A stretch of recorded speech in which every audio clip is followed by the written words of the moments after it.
याची साक्ष मला या ठिकाणी पटली.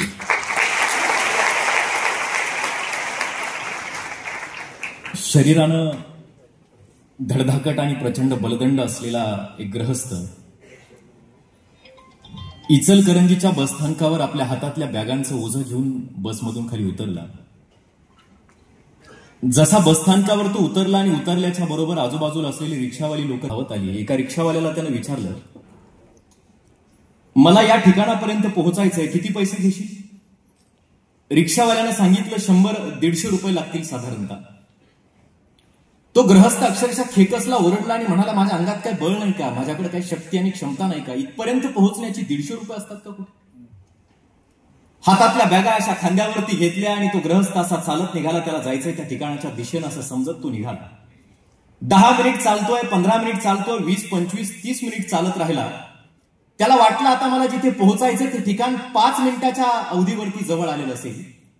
आणि अर्धा तास चालून झाल्याच्या नंतर सर तोच रिक्षावाला त्याला परत त्या ठिकाणी भेटला. त्या रिक्षावाल्याला त्यानं विचारलं, आता तर अर्धा तासापासून चालत आलोय, 5 मिनिटाच्या अंतरावर कदाचित मला पोहोचायचं ठिकाण असेल, आता सांग किती पैसे घेशील? रिक्षावाला त्याला म्हणाला, आता 300 रुपये लागतील.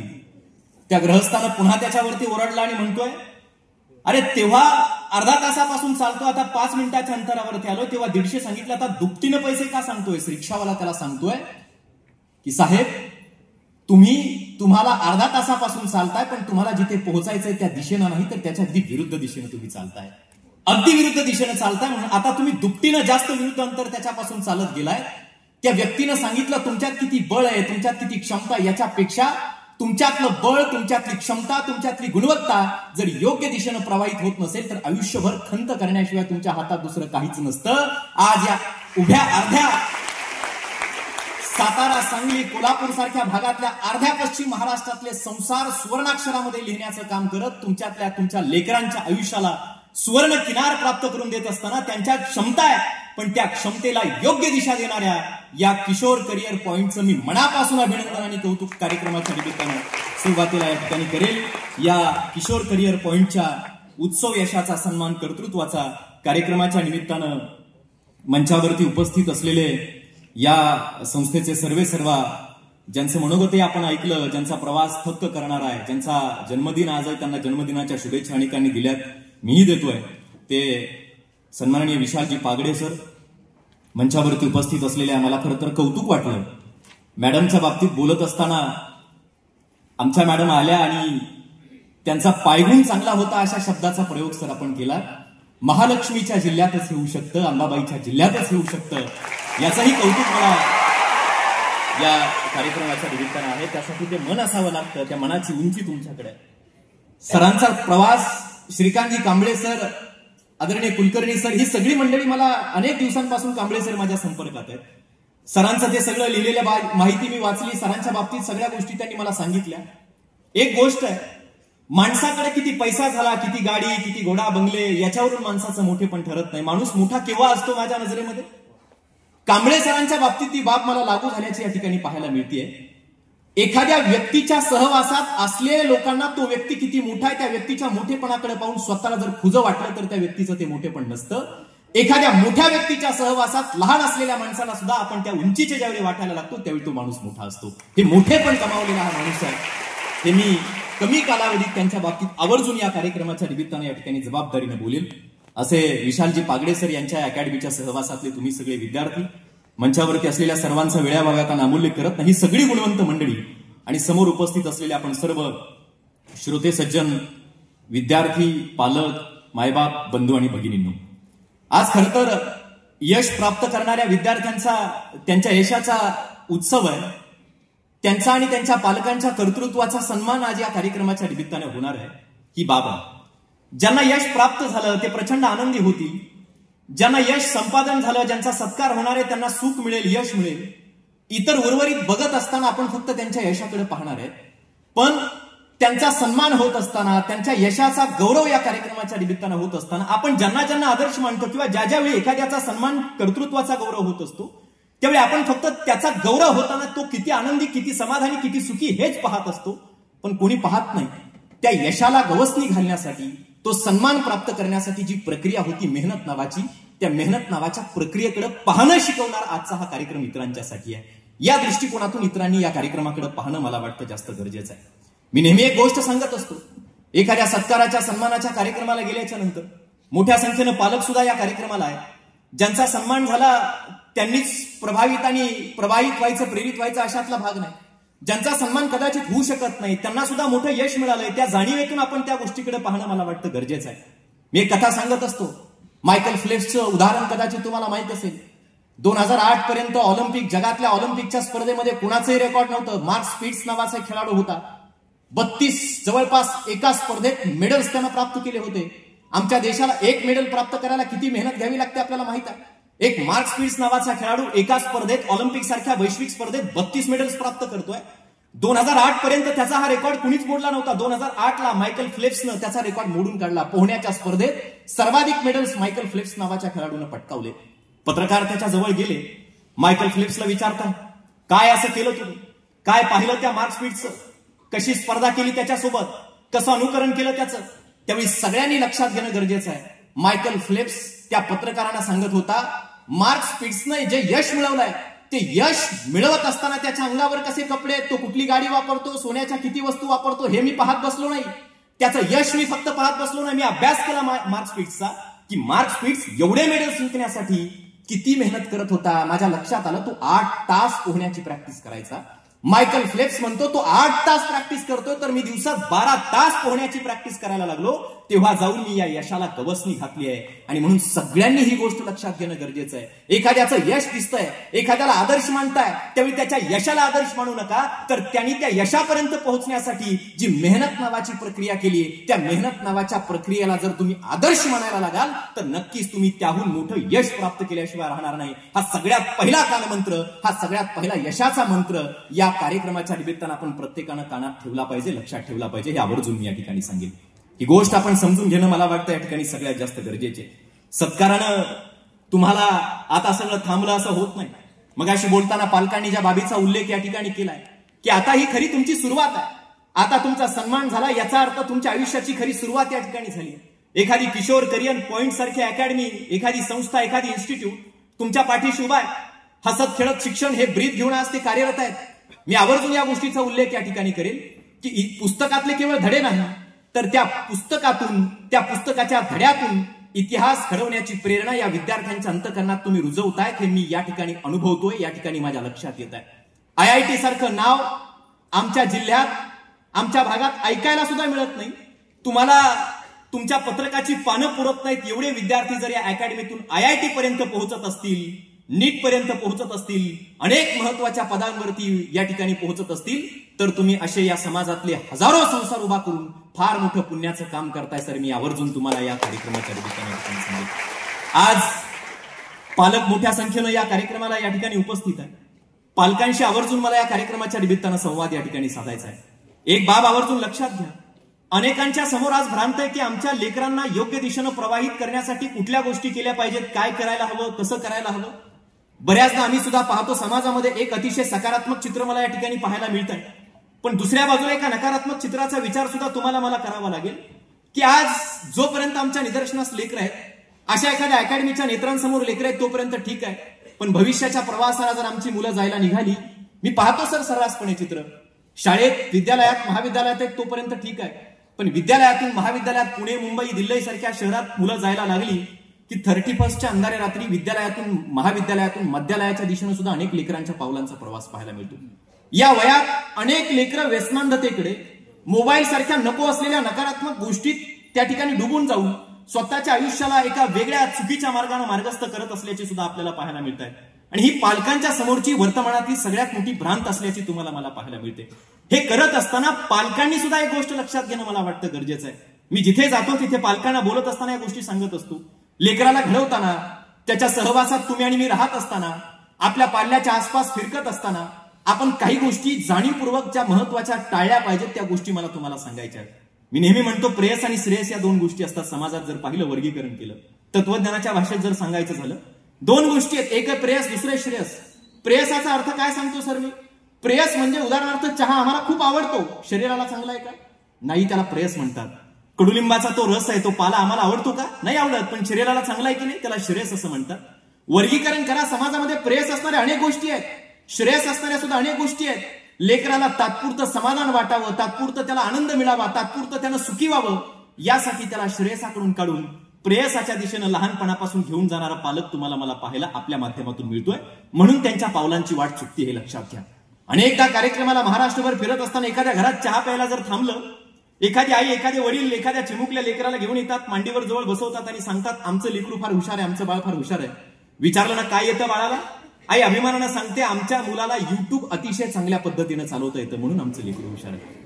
आई कौतुकानं सांगते, आमच्या मुलाला आत्ता व्हॉट्सअप वापरता येतो, मोबाईल सगळा तो हँडल करतोय, दुसरी तिसरीतला पोरगा पण मोबाईल चांगल्या पद्धतीने हँडल करता येतोय. या गोष्टीचा अभिमान जर पालक म्हणून आम्ही बाळगणार असू तर मग लेकरं सुद्धा कोणत्या दिशेला जाणार आहेत याचा विचार आम्हाला या ठिकाणी करावा लागेल, हे आपल्याला समजून घ्यावं लागेल. लहान आहे म्हणून त्याच्या चुका पोटात घेणं टाळावं लागेल. लहान वयातच कर्तृत्व सिद्ध करण्यासाठीच्या क्षमता लेकरं कमावू शकतात हे समजून घ्यावं लागेल, हे आपल्या लक्षात घ्यावं लागेल. आमच्या संत साहित्यानं सुद्धा सांगितलंय, संस्कारो आकारो वर्तते, येथे वडील जे वर्तती ते ऐर अनुष्ठिती सामान्य सकळ. पालक म्हणून त्याच्या सहवासात आम्ही कुठलं वर्तन करतो त्यावर सुद्धा त्याचं भविष्यातलं प्रतिबिंब बऱ्याचदा अवलंबून असतं. म्हणून पालक म्हणून उपस्थित असलेल्या प्रत्येक पालकाला एक लेकरू म्हणून या कार्यक्रमाच्या निमित्तानं हात जोडून विनंती असेल की तुमचं वर्तन फार महत्वाचं आहे. मगाशी बोलताना जिजाऊ नावाच्या संस्कार पीठाचा उल्लेख सरांनी केलाय. आज छत्रपती शिवाजी महाराज यांचं नाव घेतलं की आजच्या आधुनिक काळात सुद्धा या विज्ञानाच्या जगात आमचा माथा अभिमानाने उन्नत होतो, आमच्या अंगावर शहारे आल्याशिवाय राहत नाही. बरोबर आहे ना? शिवरायांचं नाव घेतलं की आमचा माथा अभिमानाने उन्नत होतो. पण ते छत्रपती शिवाजी महाराज घडत असताना एका राष्ट्रमाता मासाहेब जिजाऊंची जी प्रतिष्ठापनाला लागली होती, ज्या मासाहेब जिजाऊंनी जो संस्कार शिवछत्रपतींवरती केला, तो संस्कार आज नीटला, JEEला, IITला आपली लेकरं पाठवत असताना त्या जाणीवेतला संस्कार आपल्याला करावा लागेल. पालक म्हणून आईला वडिलांना हे समजून घ्यावं लागेल. थोडीशी कठोरता बाळगावी लागेल अंतकरणामध्ये, थोडीशी आमच्यातली मृदू मुलायमता दूर ठेवावी लागेल. प्रेम असावं, लाड असावा, पण त्या लाडापायी त्याच्या आयुष्याची दिशा चुकणार नाही हे समजून घ्यावं लागेल. 8.5-9 वर्षाचे शिवाजी महाराज बघा, संस्कार काय असतो इथल्या प्रत्येक माऊलीनं लक्षात घेतलं पाहिजे. 8.5-9 वर्षाचं वय असलेले छत्रपती शिवाजी महाराज पुण्यात लाल महालाच्या समोर जिजाऊ नावाची आई अशी उभा आहे. लेकरू शिवाजी राजा 9 वर्षाचे 8.5-9 वर्षाचे घोड्यावरती बसले, वेगाने दांडपट्टा चालवायचं शिकतायत, सपासप तलवार फिरवायची शिकतायत, घोडा पळवायचं शिकतायत. अचानक घोडा पळवता पळवता जिजाऊंच्या डोळ्यात आनंदाचे अश्रू यायचे, माझं एवढ्या लहान वयातलं लेकरू इतक्या वेगाने युद्ध कला शिकताना अचानक शिवाजी महाराज घोड्यावरून धापकन एका दगडावरती पडले. गुडघ्याला जखम झाली, गुडघ्यातून रक्ताची चिलकांडी उडाली, तोंडात माती गेली, डोळ्यातून खळखळ अश्रू आले. कल्पना करा माझ्या विद्यार्थी मित्र बंधू भगिनींनो, एखादी आई समोर उभा असताना लेकराला वाटेल की नाही आई जवळ येईल, मला अंजारेल गोंजारेल, उचलून कडेवरती घेईल. मासाहेब जिजाऊ मात्र स्तब्ध उभे आहेत, काहीच करेना. शिवाजीराजे रडता रडता मासाहेब म्हणून आवाज द्यायचे, मासाहेब मात्र तशा स्तब्धच उभ्या आहेत. मासाहेब मात्र काहीच हलत नाही, डुलत नाही. मासाहेबांच्या लक्षात आलं माझं लेकरू उठून उभा राहत नाही, त्याची भावनिक बाजू आई म्हणून मी आहे. जिजाऊंनी ताडताड पावलं टाकली, स्वतःच्या महालात जाऊन बसल्या. जशा महालात जाऊन बसल्या तसे शिवराय चिडले, वैतागले, रागावले. 9 वर्षाचे शिवाजीराजे उठायचा प्रयत्न करते झाले, तोंडातली माती तशीच घेऊन पळत पळत पळत पळत चालत चालत पळत पळत जिजाऊंच्या महालात गेले. आसनावरती बसलेल्या महासाहेब अशा ताडकन उठून उभा राहिल्या. शिवरायांना मिठी मारली, कडेवरती उचलून घेतलं, विचारलं बाळा लागलंय का? त्या लेकराला राग आला नसेल का माझ्या राजाला? 9 वर्षाचे शिवाजीराजे कडाडले आणि म्हणतात, मासाहेब जेव्हा पडलो, आवाज दिला, मोठमोठ्यानं ओरडलो तुम्हाला, तेव्हा मासाहेब तुम्ही आता जवळ आला नाही, आणि आता आम्ही स्वतः चालत आलोय, आणि आता आम्हाला उचलून घेता आणि विचारताय बाळा लागलंय का? असं का केलं मासाहेब? प्रत्येक आईनं आणि बापानं काळजावर कोरलं पाहिजे. या महाराष्ट्राची, या देशाची माता आपल्या लेकरावर संस्कार करत असताना, या महाराष्ट्राला घडवणाऱ्या लेकरावर संस्कार करताना सांगत होती, मासाहेब जिजाऊ सांगत होत्या की लक्षात ठेवा शिवबाराजे, लक्षात ठेवा शिवबाराजे, ज्या माणसाला पडल्यानंतर उठण्यासाठी कुणाचा तरी आधार शोधत बसावं लागतं ना, तो माणूस आयुष्यात स्वतःच्या पायावर पुन्हा कधीच उठून उभा राहू शकत नाही. हा संस्कार आहे, हा कठोर संस्कार, हा कठोर संस्कार या वयात आम्हाला आमच्या लेकरावरती जर करता आला तर आमची लेकरं योग्य दिशेला जातील हे लक्षात घ्या. प्रत्येक माझ्या विद्यार्थी बांधवाला सुद्धा माझी विनंती आहे, किती गुण मिळाले यापेक्षा सुद्धा आईनं केलेला संस्कार आपल्या कानात, आपण ज्या क्षेत्रात असू, ज्या ज्या ठिकाणी असू, त्या क्षेत्रात आपला त्या ठिकाणी आईचा तो संस्कार आमच्या कानात गुंजत राहिला पाहिजे. आमच्या मनचक्षूंच्या पटलावर तो संस्कार आला पाहिजे. साने गुरुजी नावाचं व्यक्तिमत्व आज सगळ्या महाराष्ट्राला माहित आहे. पुण्यामध्ये गुरुकुल शिक्षण पद्धतीमध्ये शिक्षण घ्यायचे, पुण्यात शिकायला होते साने गुरुजी. त्यांचं एक अतिशय सुंदर उदाहरण आहे. आईचा संस्कार कसा आपल्या अंतःकरणात साठवायचा असतो ना, आयुष्य कसं पुढे मार्गस्थ होत असताना तो संस्कार घेऊन जीवन जगायचं असतं, हे प्रत्येकानं कुठे असताना लक्षात घेणं गरजेचं आहे. साने गुरुजी नावाचा माणूस पुण्यातल्या गुरुकुलात शिकतोय. गुरुजींनी प्रत्येक विद्यार्थ्याला त्या कोथरूडच्या भागातलं एक एक घर ठरवून दिलेलं. मधुकरी मागायची, काके तशी झोळी अडकवायची, भिक्षा मागायची, मधुकरी मागायची. एक घर ठरून दिलेलं, तेवढ्याच घरी जाऊन भिक्षा मागायची, मिळेल ते अन्न खायचं, दिवसभर शिक्षण घ्यायचं. इतकी परिस्थिती आहे. आता तर आम्हाला सगळं प्राप्त होत आहे आणि एके दिवशी साने गुरुजींना ठरवून दिलेलं घरच अचानक बंद आहे. काय करायचं प्रश्न आहे. पोटाची भूक कशी भागवायची. कावळे ओरडत आहेत पोटामध्ये. आणि मग साने गुरुजी विषण्ण अवस्थेमध्ये एका देवळात आले. देवळातल्या त्या देवाच्या मंदिराच्या समोर त्यांना 5 रुपयाचा रोकडा असा ठेवलेला दिसला. साने गुरुजींना वाटलं जावं पळत तो रोकडा उचलावा, चने फुटाने विकत घ्यावे, दिवसाची भूक भागवावी. गेले आणि तो 5 रुपयाचा रोकडा पोटातल्या भुकेनं उचलायला लागले. तो आवाज कानात आईचा आवाज आला की बाळ श्याम, 4थीच्या वर्गात तुला तुझ्या गुरुजींनी जो संस्कार दिला की कधी चोरी करायची नसते, तुझ्या आईचा तो संस्कार तू विसरतोय श्याम. तुझ्या त्या शिक्षणाला काहीच अर्थ उरत नाही श्याम. 5वीच्या वर्गात तू किती जरी गुण मिळवलेस तरी प्रवेश करायला सक्षम नाहीयेस श्याम. साने गुरुजींनी त्या 5 रुपयाच्या रोकड्याला हात सुद्धा लावला नाही. दिवसभर उपाशी पोटी जीवन कंटलं, तसेच झोपी गेले. पण दिवसभर उपाशी राहून सुद्धा कुठलीही चोरी करण्याचं काम केलं नाही. तुम्ही किती मोठे आहात हे याच्यावरून ठरतं. तुम्हाला आज गुण मिळाले, पण हे गुण मिळेपर्यंत तुमच्या गुरुजींनी, आईनं, वडिलांनी जो संस्कार तुमच्यावरती केलाय, उद्या कुठल्याही क्षेत्रात असाल तो संस्कार तुमच्या कानात कायम राहिला पाहिजे हे लक्षात ठेवायला शिका. मला खात्री वाटते अशा स्वरूपाचा ब्रँड जर महाराष्ट्रातल्या प्रत्येक जिल्ह्यात निर्माण व्हायला लागला तर या राज्याची अवस्था कुठल्या कुठे निघून जाईल. मला खात्री आहे लेकरं मोठी होतील. मोठेपण म्हणजे काय मी तेच सांगतोय. आज तुम्ही शिकलात, सवरलात, अमेरिकेला नोकरीला जायला लागले. येताना तिकडून लेकरं हातात पैशांच्या बॅगा घेऊन येतील, भल्या मोठ्या नोकऱ्या करून. पण येत असताना जर त्यांच्या दुसऱ्या हातात दारूची बॉटल असेल तर तुमच्या त्या शिक्षणाला काय अर्थ उरतो का याचा विचार करा. अशी जर किशोर करिअर पॉइंट सारखी अकॅडमी जी विद्यार्थ्यांना हसत खेळत शिक्षण देताना मूल्यांचं, तत्वांचं सुद्धा शिक्षण जर तुम्ही देत असाल तर मी खात्रीनं सांगतो या इचलकरंजी, कराड, सांगली, सातारा सगळ्या भागातली तुमच्या हातून घडलेली लेकरं शिकून सवरून मोठी होतील, अमेरिकेला जातील. त्या ठिकाणी महत्वाच्या पदांवर अमेरिका, लंडन सगळ्या जगभर स्वतःचा नावलौकिक प्राप्त करतील. परत येताना त्यांच्या हातात दारूची बॉटल नसेल, खांद्यावर या देशाचा तिरंगा, गळ्यात एखाद्या ऑलिम्पिक सारख्या स्पर्धेचं मेडल घेऊन तुमचं लेकरू परत आल्याशिवाय हे कमावणं गरजेचं आहे. ही उंची, हा संस्कार, हा विचार या किशोर करिअर पॉइंटच्या माध्यमातून तुम्ही देतायत याचं मला मनापासून कौतुक या कार्यक्रमाच्या निमित्ताने या ठिकाणी करावंसं वाटतंय. हे आपल्या लक्षात घ्यावं लागेल. मी आवर्जून काही महत्वाच्या गोष्टी सांगणार आहे. आपण ही सगळी माझ्या समोर बसलेली ही जी पिढी आहे ही तरुण पिढी आहे. तारुण्याचा अर्थ काय आहे. आज आपण काय करायचं आहे. अनेकांना मी इथं आल्याच्या नंतर कांबळे सर माझी ओळख करून देत असताना अनेकांना प्रश्न पडला असेल की आता काही कुणी बोलवलं यांना. कदाचित आता जबाबदारी सगळी कांबळे सरांच्या डोईवरती असेल आणि अनेकांना प्रश्न पडला असेल, व्याख्यान मार्गदर्शन म्हटलं की एकतर डोक्याचे केस केलेले असतात किंवा केस पांढरे झालेले असतात. पण हा 20-25ला तरुण बोलवण्याची बुद्धी यांना का सुचली असेल. मी नेहमी सांगत असतो माझ्या पालक माता पित्यांनो, स्वामी विवेकानंद म्हणायचे, तुम्ही तुमच्या देशातल्या तरुणांच्या ओठावरचं गीत मला सांगा, तुमच्या देशाचं गीत मी तुम्हाला सांगेल. आजच्या पिढीचं कर्णधार पद माझ्या पिढीच्या खांद्यावरती आहे. या पिढीचा प्रतिनिधी म्हणून आपल्यासमोर व्यक्त होण्यासाठी सरांनी मला बोलवलं, हे लक्षात घ्या. आणि म्हणून माझ्या इथे जमलेल्या सगळ्या तरुण बंधू भगिनींना मला हे सांगायचंय की तारुण्य म्हणजे काय, तुमच्या शिक्षणाचा उपयोग काय, तुम्ही एवढे मोठे होताय, एवढ्या उंचीला प्राप्त होताय, पण तुमच्या या तारुण्याचा अर्थ काय. तारुण्य म्हणजे तुमचं वयानुसार संपत जातं ते तारुण्य नसतं. तरुण म्हणजे बुडत्या समाजाला, बुडत्या राष्ट्राला तारण्याचं सामर्थ्य ज्याच्यामध्ये असताना तो खरा तरुण आहे. माझ्या दृष्टीनं बुडत्याला तारण्याचं सामर्थ्य ज्याच्यामध्ये मी त्याला तरुण समजतो. हे तारुण्य तुम्ही प्रत्येकानं समजून आणि ओळखून घेणं मला वाटतं सगळ्यात जास्त गरजेचं आहे. अनेक विद्यार्थी, मी बोलताना पागडे सरांना सुद्धा प्रश्न विचारला, मोठी भ्रांत काय. आज पालक आणि शिक्षकांच्या समोरची मोठी अडचण जर काय असेल तर ही आहे, हा मोबाईल आहे. या एका अडचणीतून जर मुक्त विद्यार्थी जर झाले तर त्या विद्यार्थ्यांचा प्रवास योग्य दिशेनं असं पालक आणि विद्यार्थी म्हणताय. मला सांगा, आज कितीदा आम्हाला समाजात अनेक विद्यार्थ्यांच्या बाबतीत हे चित्र पाहायला मिळतंय. एखाद्या जिओ नावाच्या कंपनीनं 1.5 GB चा डेटामध्ये फ्री दिला, तो संपत नाही म्हणून अस्वस्थ होऊन झोपणारी तरुण पिढी आम्हाला समाजामध्ये आज पाहायला त्या ठिकाणी प्राप्त होते. किती वय या मोबाईलचं, किती वय या तंत्रज्ञानाचं.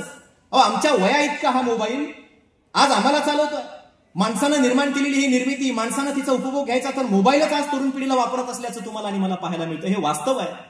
मोबाईल आम्हाला वापरतो की आम्ही मोबाईलला वापरतो याचा प्रश्न हा पहिल्यांदा विद्यार्थ्यांनी, अनेक विद्यार्थी जे त्याच्यात बुडाले त्यांनी विचारणं स्वतःला गरजेचं आहे. एक विचारवंत असं म्हणतात, या तंत्रज्ञानाच्या मायाजाळाचा योग्य उपयोग जर केला नाही तर या तंत्रज्ञानामध्ये श्रीमंत हे पोहून निघतात पण गरीब मात्र बुडून मरतात. हे वास्तव आहे, हे समजून घ्यावं लागेल. आणि म्हणून या तंत्रज्ञानाचा सकारात्मक उपयोग सुद्धा आजच्या काळामध्ये विद्यार्थी आणि पालकांना संगनमताने करता येणं मला वाटतं सगळ्यात जास्त गरजेचं, हे लक्षात घ्यायला शिका. काय झालं याच्यामुळे माहित आहे का, भावना ही माणसाच्या जगण्याची अभिरुची आहे कांबळे सर. पण माणसांच्या भावनांची धार, या मुलांच्या लेकरांच्या भावनांची धार आज बोथट होत असल्याचे आपल्याला पाहायला मिळते मोबाईल सारख्या गोष्टीमुळे.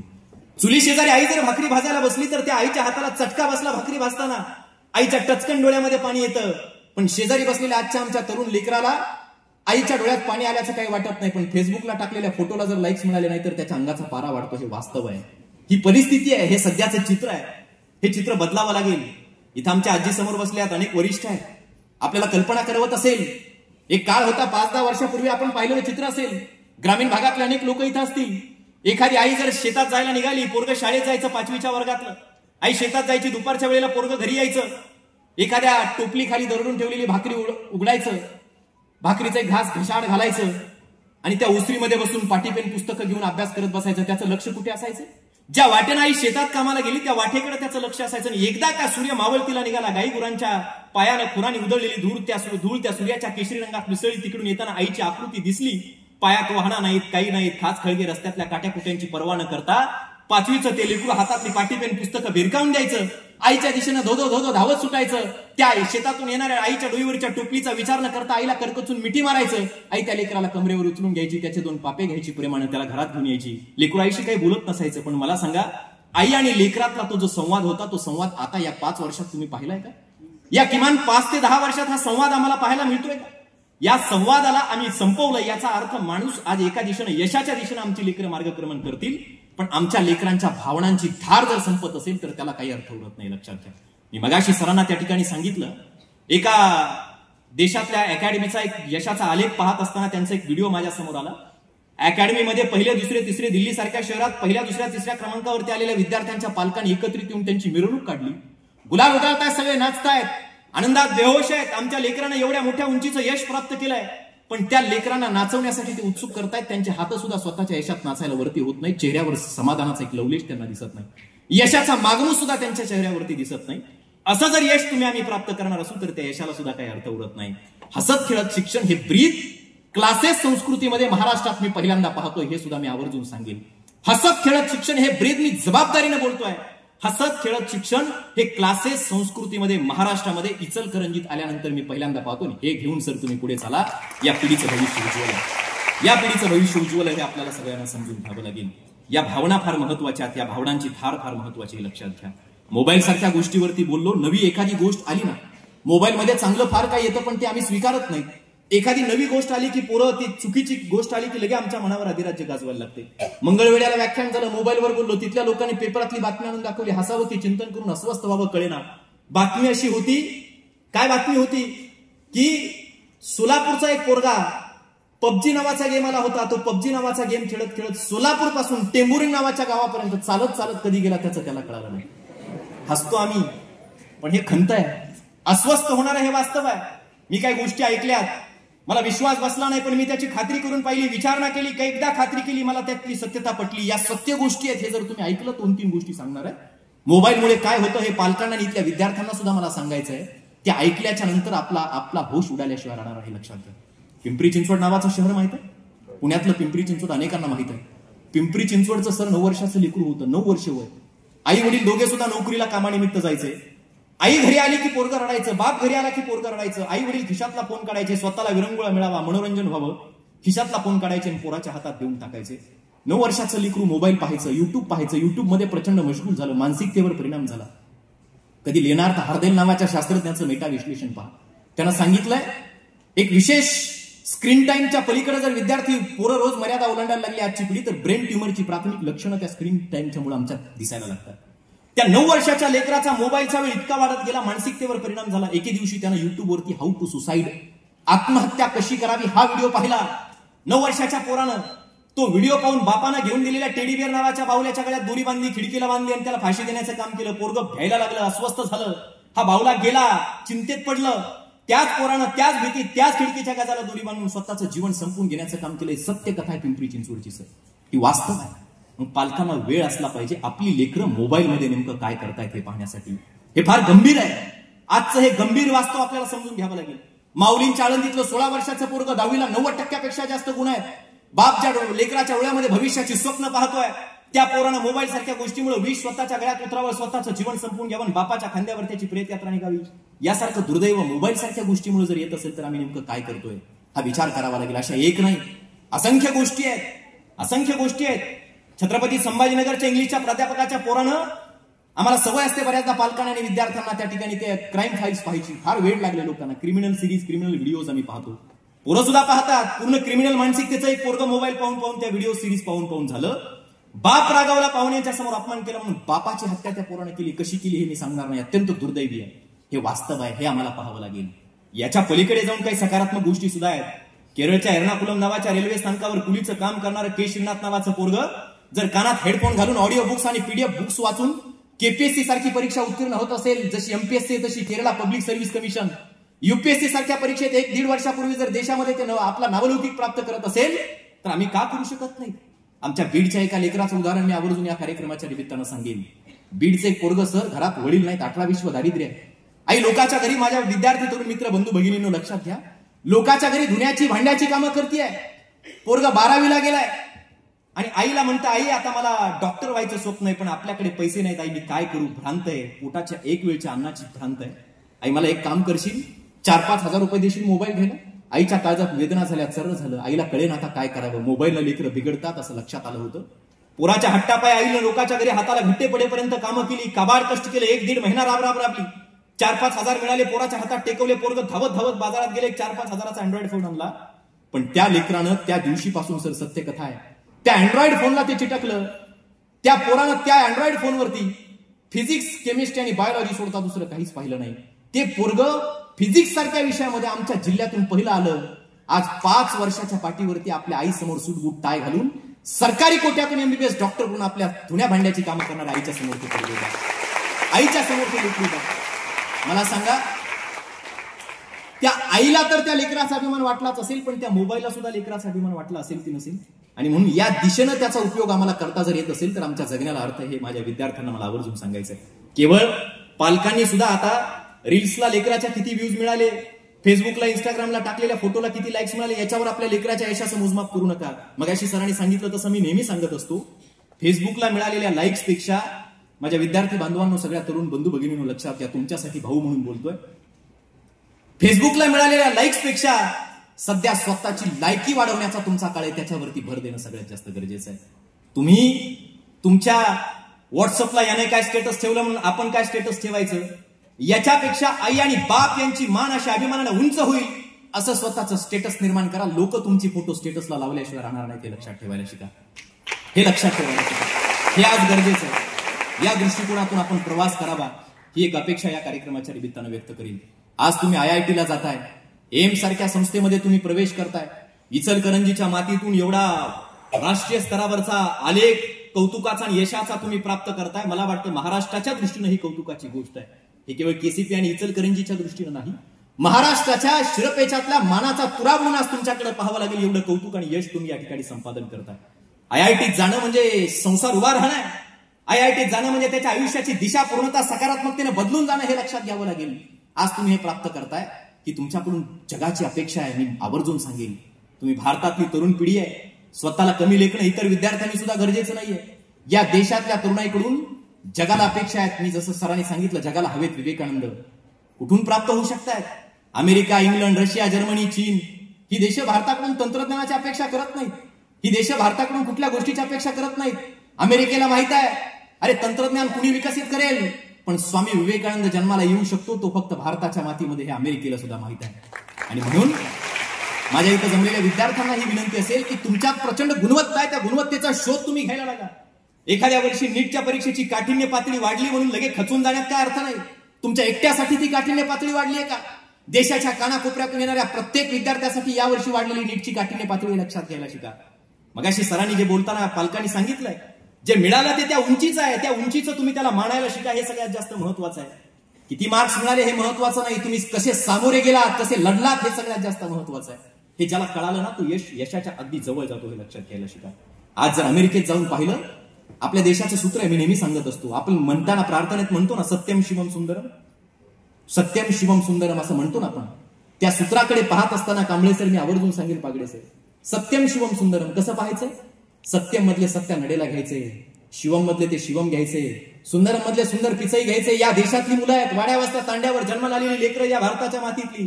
आज अमेरिका जगातल्या सगळ्यात महत्वाच्या कंपन्यांचं नेतृत्व करण्याची कामं ही करतायत. इथं जमलेल्या प्रत्येक विद्यार्थ्याकडून मला ही अपेक्षा आहे, आपल्या पालकांचा काळ असेल, आई वडिलांचा, ते म्हणत असतील शिकायचं, सवरायचं, मोठं व्हायचं, अमेरिकेत नोकरीला जायचं, मग तिथं मसाल्याच्या कंपनीत का काम करणं होईना पण अमेरिकेत नोकरी करणं प्रतिष्ठेचं मानलं जातं. हा सरांचा काळ आला असेल, त्यांच्या काळात असं म्हणत असतील विद्यार्थी त्यावेळी, शिकायचं, प्रचंड गुणवत्ता प्राप्त करायची, अमेरिकेत जायचं, तिथं ऍपलमध्ये, मायक्रोसॉफ्टमध्ये, गुगलमध्येच नोकरी करायची, हे प्रतिष्ठेचं मानलं गेलं. पण तुमच्याकडून आता ही अपेक्षा आहे, तुम्ही शिकून सवरून एवढे मोठे झालं पाहिजे की आपलं ऍपल, आपलं मायक्रोसॉफ्ट, आपलं गुगल आपल्याला आपल्या इचलकरंजीच्या या मातीत निर्माण करायचं, ही गुणवत्ता तुम्हाला कमवावी लागेल. हा काळ आहे, हे लक्षात घ्या. ही अपेक्षा आज तुमच्याकडून या ठिकाणी आहे. अमेरिकेचा जे राष्ट्राध्यक्ष आहेत त्यांच्या 18 डॉक्टरांची फौज असते सर. त्या 18 मधले 13 डॉक्टर भारतातली मुलं आणि मुली आहेत. आजही 13 डॉक्टर भारतातली मुलं आणि मुली आहेत. ही आमच्या देशाची किंमत आहे, आमच्या देशाची क्षमता आहे, हे लक्षात घ्यायला शिका. आज भारत पाकिस्तानच्या युद्धावरून फक्त भारताची प्रतिमा ओळखू नका. जेवढा हा देश शांत आहे तेवढीच या देशाची किंमत, या देशातलं सामर्थ्य सुद्धा मोठं आहे. पण तथागतांची शांती, महात्मा गांधींचा तो शांतीचा संदेश घेतलेला आमचा भारताची माती आहे, हे लक्षात घ्यायला शिका. काय आमच्या देशाची गुणवत्ता आहे. राजर्षी शाहू छत्रपतींची ही कोल्हापूरची माती आपल्या सगळ्यांना ज्ञात आहे. काय विचार आणि वसा आमच्या या महाराष्ट्राच्या मातीचा आहे, देशाच्या मातीचा आहे. रशिया आणि युक्रेनचं युद्ध सुरू होतं सर. दोन देशामध्ये प्रचंड घमासान सुरू आहे. इकडचा तोफ गोळा, तिकडचं ते रॅकेट मारलं जात आहे. प्रचंड युद्ध सुरू आहे. कुणी थांबायला तयार नाही. राख रांगोळी झाली आहे. दोन देशाच्या मध्ये कुणी जरी गेलं तरी दोन देश थांबत नाहीत. पण एक भारतातला तरुण दोन देशाच्या सीमेवरती मोठा असा तिरंगा ध्वज हातात घेऊन जेव्हा या देशाच्या त्या दोन देशाच्या मधोमध उभा राहतो, या टोकाचा त्या टोकाला जायला निघतो, जोपर्यंत तो या टोकाचा त्या टोकाला पोहोचत नाही तोपर्यंत दोन्ही देशातून एकाही बाजूने एकही बॉम्ब आणि एकही तोफ टाकली जात नाही. ही या देशाची किंमत आहे. ही भारत मातेची किंमत आहे. ही किंमत तुम्ही तुमच्या गुणवत्तेनं वाढवण्याचं काम करता येणं गरजेचं आहे. तुम्हाला मिळालेले गुण, तुम्हाला मिळालेलं यश हे फक्त तुमच्या वैयक्तिक एकट्याचं यश नसतं, हे सगळ्यात पहिल्यांदा समजून घ्यावं लागेल. या राष्ट्राच्या हिताचं सुद्धा ते यश असलं पाहिजे, हे सुद्धा या कार्यक्रमाच्या निमित्तानं तुम्हाला सांगायचं आहे. मी आवर्जून काही महत्वाच्या गोष्टी तुम्हाला या कार्यक्रमाच्या निमित्तानं सांगणार आहे. आमचा जो तत्वज्ञानातला, आमच्या संस्कृतीतल्या, इतिहासातला आमचा जो वारसा आहे ना, तो वारसा कदाचित आम्ही विज्ञानाच्या या मायाजाळात विसरतोय. आमच्यावरती पाश्चिमात्यांचं अनुकरण आता पिढीवरती जास्त होत असल्याचं आपल्याला पाहायला मिळतंय. पाश्चिमात्य म्हणजे वेस्ट कंट्रीज आहेत ना. एक झालंय वेस्टचं बेस्ट काही स्वीकारलं नाही, सगळं वेस्ट स्वीकारलंय आम्ही. वेस्टचं सगळं वेस्ट आम्ही स्वीकारल्याचं आम्हाला पाहायला मिळतंय. बेस्ट काही स्वीकारलं नाही, सगळं आमच्याकडे. प्रभू श्रीराम नावाचं व्यक्तिमत्व आमच्याकडे, ज्याला धर्माच्या कक्षेत आम्ही बंद करतोय. रामासारख्या व्यक्तीला धर्माच्या कक्षेत राम नावाचा माणूस बंद होऊ शकतो का? अहो, ज्या बापानं रामाला आदेश दिला, आरशात पहिलं डोक्यावरचा केस पांढरा दिसला आणि सांगितलं की विश्वामित्राला माझ्या बाळाला राजा म्हणून अयोध्येच्या गादीवरती 16व्या वर्षी बसायचंय. आदर्श पुत्र काय असतो हे इथल्या प्रत्येक तरुणीनं, प्रत्येक तरुणानं रामाच्या चरित्रातून शिकणं गरजेचं आहे. ज्या रामाला अयोध्येच्या गादीवर राजा म्हणून बसायचं आहे, कैकेयीने दिल्या वचनाची आठवण बापाला करून दिली. सगळी अयोध्या नगरी सजली आहे, तुतार्या वाजतायत, नगरी सजली आहे. आणि त्यावेळी बाप डोळ्यात पाणी आणून रामाला बोलतो, बाळा मला माफ कर, तुला आता गादीवरती बसायचंय, तुझी वस्त्र, तुला राजवस्त्र काढून फेक, मला विनंती आहे माझी, मला माफ कर. दिल्या वचनापायी तुला 14 वर्षाच्या वनवासाला वनात निघून जावं लागेल. नजर सुद्धा, पायावरची नजर सुद्धा वर करत नाही राम नावाचा पुत्र. बापाच्या डोळ्यात डोळे घालण्याचं सुद्धा सामर्थ्य नाही. पायाकडे बघत अंगठ्यानं माती उकरत बापाला सांगतोय, तुमचा आदेश शिरसाबंदी आहे. 14 वर्षाच्या वनवासाला एका क्षणात अंगावरती कपडे फेकून देऊन अंगावर भव्य वल्कल परिधान करून जाणारा पुत्र आहे. मला सांगा, जगाच्या पाठीवरती एवढा पित्याचा आदेश शिरसावंदी मांडणारा दुसरा पुत्र आम्ही कुणी पाहिलाय का? हे शिकणं गरजेचं आहे. 14 वर्ष वनात श्रीराम आहेत, 14 वर्ष वनात आहेत. जोपर्यंत अयोध्येत होते 16 वर्ष लोक काय म्हणायची, युवराज राम. 14 वर्ष वनातून परत अयोध्येमध्ये गेली, लोक म्हणायला लागली भगवान राम. एक शिका, संकटाचं, संघर्षाचं, कष्टाचं, मेहनतीचं जंगल जोपर्यंत तुम्ही तुडवत नाहीत, लोक तुम्हाला देवत्व देऊ शकत नाही. ते समजून घ्यायला शिका. हे शिकणं या महापुरुषांकडून गरजेचं आहे. अरे आम्हाला पुन्हा मायकल जॅक्सनचा वारसा मिरवायचा नाही, आम्हाला पुन्हा चार्ली चॅपलिनचा वारसा मिरवायचा नाही. आमच्याकडे स्वामी विवेकानंद आहेत, आमच्याकडे छत्रपती शिवाजी महाराज आहेत, आमच्याकडे डॉक्टर बाबासाहेब आंबेडकर आहेत, आमच्याकडे लोकराजा राजर्षी शाहू छत्रपती महाराज आहेत. काय गरज आहे इतरांचे वारसे आम्हाला मिरवण्याची? आमचा वारसा आम्हाला समजून घ्यावा लागेल. स्वामी विवेकानंद नावाचा एखादा माझ्यापेक्षाही कमी वयातला तरुणा पोरगा या देशाच्या मातीत जन्माला आलेला, या देशासाठी, या राष्ट्रासाठी काश्मीर ते कन्याकुमारी उभ्या पावलानं प्रवास करतो, कच्छ ते कोहिम उभ्या पावलानं प्रवास करतो, सगळा देश फिरतोय. कन्याकुमारीच्या टोकावरती जाऊन 3 दिवस चिंतन करत बसतोय.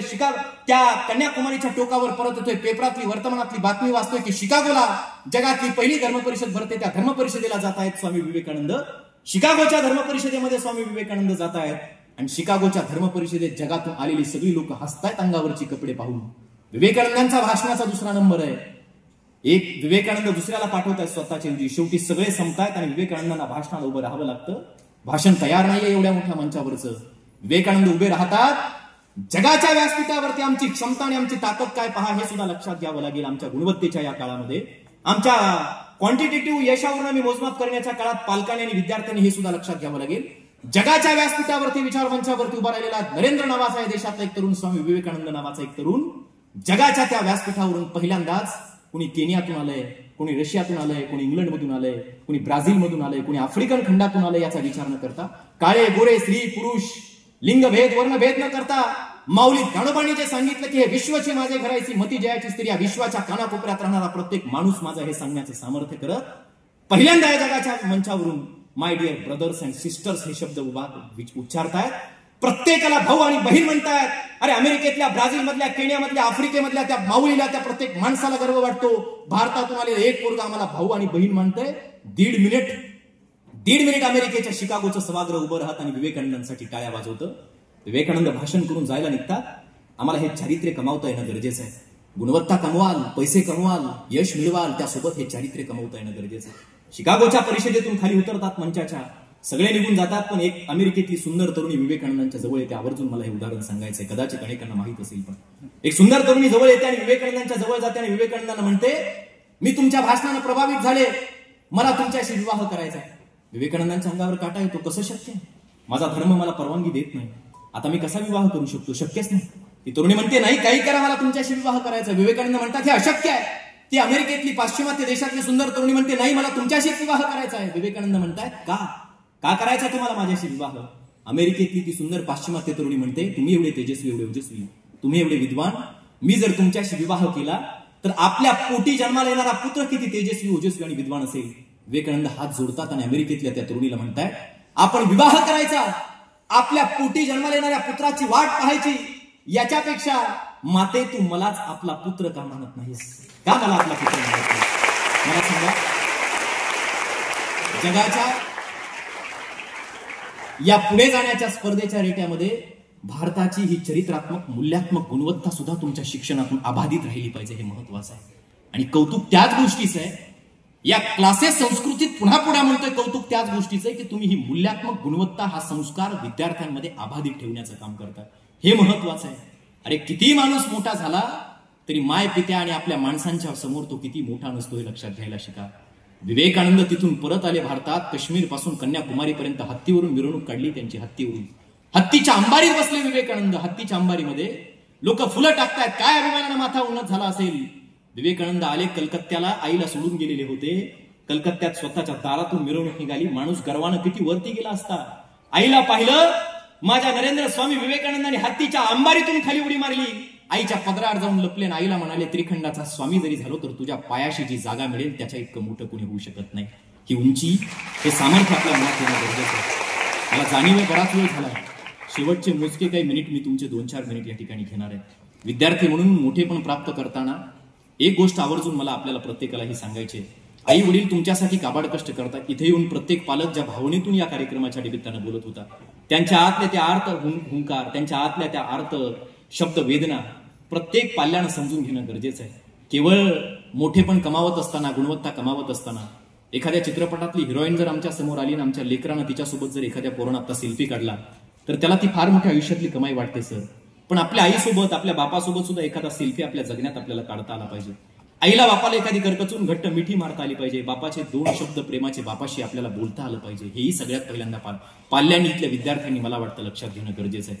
एखाद्या चित्रपटातली ऐश्वर्या रॉय तुम्हाला खूप सुंदर वाटत असेल, एखाद्या चित्रपटातली प्रियंका चोप्रा सुद्धा विद्यार्थी मित्रांनो तुम्हाला खूप सुंदर वाटत असेल, पण या जगाच्या पाठीवर लेकरासाठी आई इतकी सुंदर दुसरी कुठलीच बाई असू शकत नाही, लक्षात घ्यायला शिका. हे सुद्धा आपल्या अंतःकरणात साठवून ठेवा. हे सुद्धा आपल्या मनात लक्षात ठेवा. हे आवर्जून आपल्याला या कार्यक्रमाच्या निमित्तानं सांगायचंय. ज्या ज्या महापुरुषांचा उल्लेख आपण करू त्या प्रत्येक महापुरुषांना आपल्या माय पित्याला फार उंची दिलेली आहे. ती उंची आपल्याला आपल्या आई बापाच्या प्रती देता येणं गरजेचं आहे. किती मोठे व्हा, माय माती माणुसकीला कदापि विसरू नका. हे आवर्जून आपल्या प्रत्येकाला या ठिकाणी मला सांगायचंय. घराचा उमरा ओलांडून बाहेर पडलात ना, पावला पावलावर लोक भेटतात, पावला पावलावर भेटतात. प्रत्येकाचा एक विचार नसतं, काय कमावलं, कसं कमावलं आणि किती कमावलं. एकटी आई असते बघा, इथून घरी जा, घरी गेल्याबरोबर आई विचारते, बाळा आज काय खाल्लंस, काही खाल्लंस की नाही. ही ममता फक्त आईच्या ठिकाणी असते. म्हणून नेहमी म्हणत असतो, डोळे झाकून प्रेम करणारी प्रेयसी वाटत असेल, डोळे उघडे ठेवून प्रेम करणारी तुमची मैत्रीण वाटत असेल, डोळे मोठे करून प्रेम करणारी बायको पत्नी वाटत असेल, पण डोळे मिटेपर्यंत लेकरावर प्रेम करणारी एकच माऊली आई असते. हे लक्षात ठेवायला, हे समजून घ्या, हे समजून घ्या. हा विचार अंतःकरणामध्ये रुजवा. किती पैसे कमवाल, कोट्यावधी व्हाल, जगाच्या बाजारात एक वेळ तुम्ही कमावलेल्या कोट्यावधी रुपयांतून वाघिणीचं दूध सुद्धा विकत आणता येईल, पण आईच्या ममतेचं दूध जगात कुठल्याही ठिकाणी जा, कुठल्याही ग्रहावरती जा, आईच्या ममतेचं दूध तुम्हाला कुठे मिळू शकत नाही. जी पोरं म्हणतात ना, अनेक पोरांचा एक उच्चार असतो, शब्द असतो, मी ऐकतो खाजगीत बोलताना पोरं म्हणतात बघा बऱ्याचदा, की याच्या वडिलांनी त्याच्यासाठी एवढं कमावलं, आमच्या बापानं आम्हाला काय कमावलं. हा प्रश्न स्वतःच्या अंतःकरणाला विचारताना एकदा प्रश्न विचारा. पायात घालायच्या चप्पल पासून डोक्याला केसाला लावायच्या तेलापर्यंत सगळी गोष्ट तुमचा बाप लोकांच्या दावडीला राबून जर तुम्हाला प्राप्त करून देत असेल, आणि तरी तुमच्या मनात प्रश्न असेल की आमच्या बापानं आम्हाला काय कमावलं. आई बापानं जन्म दिला ही जगातली सगळ्यात मोठी गोष्ट असते, हे लक्षात घ्यायला शिका. काय कमावलं हा विचार सोडून द्या, बापानं काय दिलं हा विचार सोडून द्या. शिवरायांच्या बापानं काय दिलं शिवाजी महाराजांना, किती संपत्ती दिली, 2 गोष्टी दिल्या. एक राजमुद्रा दिली, आत्मविश्वास देणारी 2, दुसरा हातात ध्वज दिला आणि सांगितलं जा स्वतःचं राज्य उभा कर. बापानं दिलेल्या युल्याशा एका कणभर जागेवरून शिवाजी राजाने हजारो पटीनं स्वतःचा राज्याचा विस्तार केलाय की नाही मला हे सांगा. डॉक्टर बाबासाहेब आंबेडकर नावाच्या माणसाला उमऱ्याच्या बाहेर बसून शाळेत शिक्षण घ्यावं लागत होतं. बापानं सांगावं, दिवसभर काबाड कष्ट करावं, शिक्षणाचं महत्व बाबासाहेबांच्या वडिलांना समजावं, बाबासाहेबांना स्वतःच्या हाताने भाकरी म्हणून जीव घालावं, सांगावं शाळेत जा, अभ्यास कर. बाबासाहेबांच्या मनात प्रश्न पडावा, अरे माझा बाप दिवसभर काबाड कष्ट करतो, संध्याकाळच्या वेळेला मी एकटा जेवतो, माझा बाप मात्र जेवायला बसत नाही. बाबासाहेबांनी हाताला धरलं, बापाला जेवायला बसवलं. अरे बाबासाहेबांच्या वडिलांना जेवायला भाकरीचा कण, भाजीचं थेंब सुद्धा शिल्लक नव्हता. बाबासाहेबांनी मिठी मारली बापाला, सांगितलं, अहो बाबा माझ्या पोटाची भूक भागावी यासाठी तुम्ही काबाड कष्ट करता, पण स्वतः मात्र संध्याकाळच्या रात्रीच्या वेळेला उपाशी झोपता. बाबा तुमच्या पोटाची भूक कशी भागते. अरे रामजी बाबा नावाचा एक बाप या मातीत असा जन्माला आला होता, त्यानं भीमराव नावाच्या स्वतःच्या पोराला सांगितलं, अरे भिवा भाकरीच्या तुकड्यानं या रामजीच्या पोटाची भूक भागणार नाही. माझा भीमराव शिकून सोडून जगाच्या नजरा अशा आसमानाला भिडवेल ना, त्या दिवशी माझ्या काळजाला लागलेली भूक भागल्याशिवाय राहणार नाही, हे रामजी बाबांना सांगितलं. त्या दिवशी माझ्या बाबासाहेब आंबेडकर नावाच्या उमऱ्याच्या बाहेर बसणाऱ्या पोरानं, अरे उमऱ्याच्या बाहेर इन्स्पेक्शनला आलेल्या अधिकाऱ्यांनी वर्गातल्या पोरांना प्रश्न विचारायची, एकालाही उत्तर येत नव्हतं. उमऱ्याच्या बाहेर 5वीच्या वर्गातले बाबासाहेब प्रश्नाची उत्तरं द्यायची आणि अधिकाऱ्यांनी सांगावं, विचारावं, भिवा सगळ्या प्रश्नाची उत्तरं दिली, शाळेची लाज राखलीस, आता शेवटचा प्रश्न विचारतो की सांग बाळा, या पृथ्वीपासून सगळ्यात दूरचा ग्रह कोणता. आणि बाबासाहेबांनी खाली मान घालावी, बघा काय वस्तुस्थिती, किती वेदना वाटायला आल्या. बाबासाहेबांनी म्हणावं, साहेब माफ करा, या पृथ्वीपासून सगळ्यात दूरचा ग्रह कोणता आहे मला माहित नाही, कारण माझ्यासाठी सगळ्यात दूरचा ग्रह वर्गाच्या कोपऱ्यामध्ये ठेवलेला पाण्याचा माठ आहे. पाण्याच्या माठाला हात लावायचा अधिकार नसलेल्या बाबासाहेब आंबेडकरांनी स्वतःच्या काळजाचं रक्त आपल्या लेखणीला पाजून या देशाचं संविधान लिहून दिल्लीच्या तख्ताला खाली खेचून खाली आणता येईल एवढं सामर्थ्य तर आमच्यात दिलंच आहे. पण ज्या पोराला या देशात उमऱ्याच्या बाहेर बसावं लागलं, त्या बाबासाहेब आंबेडकर नावाच्या माणसानं जगातल्या सर्वोत्तम मानल्या जाणाऱ्या अमेरिकेतल्या कोलंबिया नावाच्या विश्वविद्यालयात शिक्षण घेऊन अमेरिकेच्या ज्ञानवेशीवर स्वतःचा पुतळा बाबासाहेबांचा उभा राहावा आणि तिथं शब्द लिहावेत, the symbol of knowledge doctor Bhimrao Ramji Ambedkar. इतकं मोठं होत आलं पाहिजे, इतकं मोठं होत आलं पाहिजे. हे मोठेपण तुम्ही प्राप्त कराल ही एक विनंती आपल्या सगळ्यांच्या ठाई या कार्यक्रमाच्या निमित्ताने या ठिकाणी व्यक्त करतो. संकट अनेकांच्या वाट्याला येतात, संकट कुणाच्या वाट्याला नाही, प्रत्येकाच्या वाट्याला संकट आहेत. एखाद्या विषयात कमी मार्क पडले असतील, खचून जाऊ नका. फेल हा शब्द नीट समजून घ्या.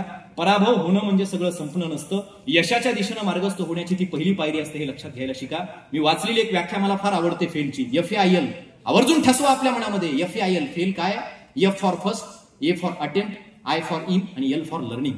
शिकण्याच्या प्रवासातली पहिली पायरी म्हणजे पराभूत होणं असतं. पराभूत झालात म्हणून सगळं संपत नाही. शिवरायांच्या वाट्याला अनेकदा पराभव आलाच ना. बाबासाहेब आंबेडकरांच्या वाट्याला आला. APJ अब्दुल कलाम देशाचे राष्ट्रपती झाले, अधिकारी व्हायचं होतं, इंटरव्ह्यूची परीक्षा नापास झाली, आत्महत्या करायला निघाले. शंकराचार्यांनी सांगितलं, बाळा आत्महत्या करू नको, विधात्यानं एक दार बंद केलंय, दुसरं मोठं उघडलंय. या देशाचे राष्ट्रपती झाले APJ अब्दुल कलाम. पराभव अनेकांच्या वाट्याला आहे. पालकांना सुद्धा एक गोष्ट आहे, विद्यार्थ्यांना सुद्धा एक महत्वाची गोष्ट आहे की तुम्ही इथून गेल्यानंतर जर यशाच्या दिशेनं मार्गस्थ व्हायचं असेल, सर तर आहेतच आहे तुम्हाला सांगायला, पण भाऊ म्हणून सांगतो, पहिली सगळ्यात महत्वाची गोष्ट करा, तुमच्या सहवासात जर असं कुणी असेल ना ज्याच्या मुखात शब्द आहे हे शक्य नाही, हे अशक्य आहे, हे कसं होऊ शकतं, पहिल्यांदा तिथून बाहेर पडा. ते कुणी असू द्या, त्यांच्यापासून बाहेर जायला शिका. मी आवर्जून नेहमी एक उदाहरण सांगत असतो, पालकांना ते सांगेल, कोंबड्याचे खुराडे कळतात का आपल्याला? कोंबड्याचं खुराडं असतं, खुराडं कळतं ना?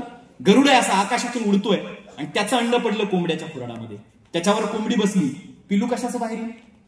कशाच येईल? गरुडाचं येईल ना, गरुडाचं पिलू बाहेर आलं, त्याच्या ते कोंबड्यांच्या खोराडातच राहिलं, लहानाचं मोठं झालं, थोडं थोडं मोठं झालं, त्यांच्यासोबत राहायचं, नांदायचं, खेळायचं, बागडायचं. अचानक एके दिवशी राजविंडा गरुड आकाशातून उडताना दिसला आणि गरुडाचं ते पिल्लू कोंबड्यांच्या पिलाला काय म्हणतंय माहितीये का? किती दुर्दैव आपलं, आपण सुद्धा या पक्षासारखं व्हायला पाहिजे. त्याच्यात ती क्षमता आहे, तो गरुडच आहे, पण त्याला का माहित नाही? का माहित नाही त्याला? कारण तो कोंबड्याच्या खोराडात राहिला आहे. म्हणून पालकांनो, आपल्या लेकरांच्या आसपास अशी कोंबड्याची खोराडा जर असतील तर पहिल्यांदा त्यांना त्यातून बाहेर काढायला शिका. हे तुम्हाला प्रत्येकाला मला या ठिकाणी सांगायचंय, ते तुम्ही अनुसरण कराल ही एक नम्र विनंती या कार्यक्रमाच्या निमित्तानं करतो. 30 सेकंदाचं शेवटचं एक आवर्जून उदाहरण मी जिथे जातो तिथे सांगत असतो. माझ्या नजरेतलं लेकरू कोण मोठं, आज तुमच्या प्रत्येकातून ते लेकरू निर्माण होईल अशी एक आशा या कार्यक्रमाच्या निमित्तानं करणार आहे. मी प्रत्येक ठिकाणी उदाहरण सांगतो, अनेकदा माझ्या युट्यूबला सुद्धा तुम्ही ऐकलं असेल, पण प्रत्येक विद्यार्थ्याला सांगणं मला ते गरजेचं आणि महत्वाचं वाटतं. आज तुम्ही कसे असा, पण तुमच्या प्रत्येकाच्या काळजात तुम्हाला ते उजवता आलं पाहिजे आणि ते स्वप्न घेऊन तुम्ही प्रत्येकानं प्रेरित व्हाल, एक अपेक्षा तुम्हाला करायची आहे. वडार समाजाची एक बाई आहे, मी नेहमी उदाहरण सांगतो. वडार समाज कळतो ना, कष्टाळू जमात आहे सर. वडार समाज आमच्याकडे प्रचंड दगड फोडायची कामं करतात. वडार समाजाची एक माऊली आहे, त्या माऊलीला 12 वर्षाचं लेकरू आहे, घरात 18 विश्व दारिद्र्य आहे आणि ती बाई रस्त्यावर खडी फोडायच्या कामाला जात होती. रस्त्यावर खडी फोडतीये, काम करते, दगड फोडायचं. एके दिवशी अंगात ताप आहे, कामच होत नाही, कसं कसं काम करते. 12 वर्षाचं लेकरू शेजारी खेळत होतं, काम सुरू आहे त्या माऊलीचं. उद्या घरात पीठ आणावं, लेकराला मुखात अन्नाचा एखादा घास घालता यावा, यासाठी दुखत असताना सुद्धा कामावरती जावं लागतंय. अचानक कामाच्या ठिकाणी सुटाबुटातला एक लाल दिव्याच्या गाडीत बसलेला माणूस येतो, गाडीतून खाली उतरतो, बाईच्या जवळ जातो, तिचं काम पाहतो, तिला काम होत नाही, त्याला माहितच नाही या माऊलीचं दुखतंय. त्या बाईला वाटेल तितक्या शिव्या देतो, वाटेल तितकं बोलतो, शिव्या घालतो प्रचंड आणि गाडीत बसतो, निघून जातो. 12 वर्षाचं लेकरू आईच्या जवळ जातं, आईच्या खांद्यावर हात ठेवतं, आईच्या डोळ्यातले अश्रू त्याच्या हातावर पडतात, त्याच्या काळजाला वेदना होतात. त्याला कळतं या माणसानं माझ्या आईला प्रचंड शिव्या दिल्या, प्रचंड बोललाय. आणि तो 12 वर्षाचं लेकरू आईला गदागदा हलवतो, विचारतं, आई ते कोण होतं ग? आई रागात त्या पोराला म्हणते, हो बाजूला, तुला नाही कळायचं, ते फार मोठे साहेब असतात, त्यांना कलेक्टर म्हणतात, कलेक्टर. पोराला जास्त राग येतो. आईच्या हातातली दगड फोडायचे ते छन्नी आणि हातोडा म्हणतात, ते हत्यार हिसकावतं. दूर एका खडकावरती जातं, मोठा असा कातळ असतो, त्या कातळावर छन्नीवर हातोड्याचे घाव घालायला लागतं, काहीतरी वाक्याने अक्षर तिथं लिहायला कोरायला लागतं. आईला वाटतं लेकरू काय वेडेपणा करतंय, काय लिहितंय. आई धावत धावत जाते, त्या पोराच्या हातातला छन्नी हातोडा हिसकावण्याचा प्रयत्न करते, थोडी जखम होते, रक्ताची चिळकांडी उडते. पोरानं काय लिहिलं हे आईला वाचायची उत्सुकता असते, त्या दगडावर काय कोरलं हे वाचण्याची उत्सुकता असते. आई स्वतःचा पदर घेते, तिथली माती रक्त पुसते, 12 वर्षाच्या लेकरानं लिहिलेलं वाक्य वाचते, आईच्या डोळ्यात पाणी येतं. त्या 12 वर्षाच्या बाळानं लेकरानं लिहिलेलं असतं की आई, तुझ्या डोळ्यातून उगळणाऱ्या प्रत्येक अश्रूच्या थेंबाचा बदला घेण्यासाठी मी सुद्धा एक दिवस कलेक्टर होणारच, मी सुद्धा एक दिवस कलेक्टर होणारच. आपल्याला सांगताना मला अभिमान वाटतो सर, ही सत्य कथा आहे, ही सत्य कथा आहे. याच महाराष्ट्राच्या मातीमधल्या सोलापूर जिल्ह्यातल्या करमाळा तालुक्यातल्या जेऊरचे ते बालाजी मंजुळे नावाचे गृहस्थ आज कलेक्टर आहेत, आज कलेक्टर आहेत. आणि म्हणून मी सांगेल, आज या मंचावरून जबाबदारीने सांगेल, ज्या लेकराला आईच्या डोळ्यातून उगळणाऱ्या अश्रूच्या थेंबाची किंमत आणि बापाच्या फाटक्या बनियांची किंमत कळाली, त्या लेकराला मला वाटतं खऱ्या अर्थानं यश म्हणजे काय हे कळालं.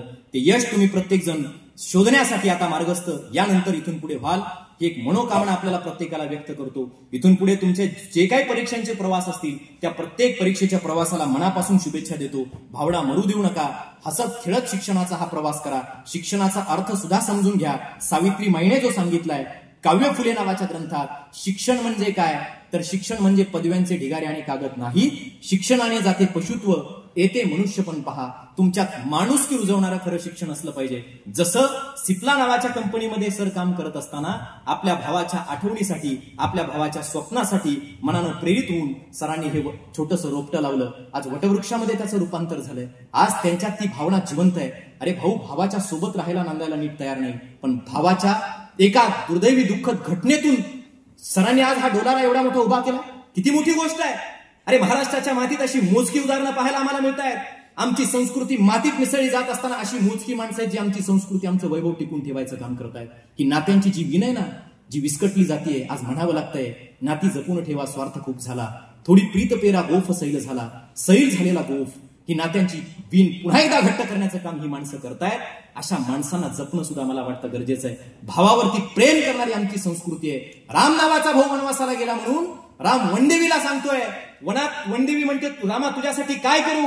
माझ्या राम सांगतायत माझ्यासाठी काही करू नकोस, ज्या वाटेनं मी आलोय त्या वाटेतले काटे दूर कर आणि तिथं फुलांतर. वनदेवी म्हणते तिथं का फुलांतरायची? राम म्हणतो अरे मी इथपर्यंत आलोय, माझ्या भरत नावाच्या भावाला जर कळालं ना माझा राम वनात गेलाय, त्या वाटेवरनं तो येईल, त्या वाटेवर मला खूप काटे बोचले, ते काटे माझ्या भरताला बोचू नयेत यासाठी त्या वाटेतले काटे दूर कर. ही संस्कृती आमची आहे. असा भाऊ पुन्हा एकदा माझ्या नजरेला सरांच्या निमित्तानं या ठिकाणी पाहायला प्राप्त झाला. सर मी आज खात्रीपूर्वक सांगेल तुमचे बंधू आजही जिवंत आहेत.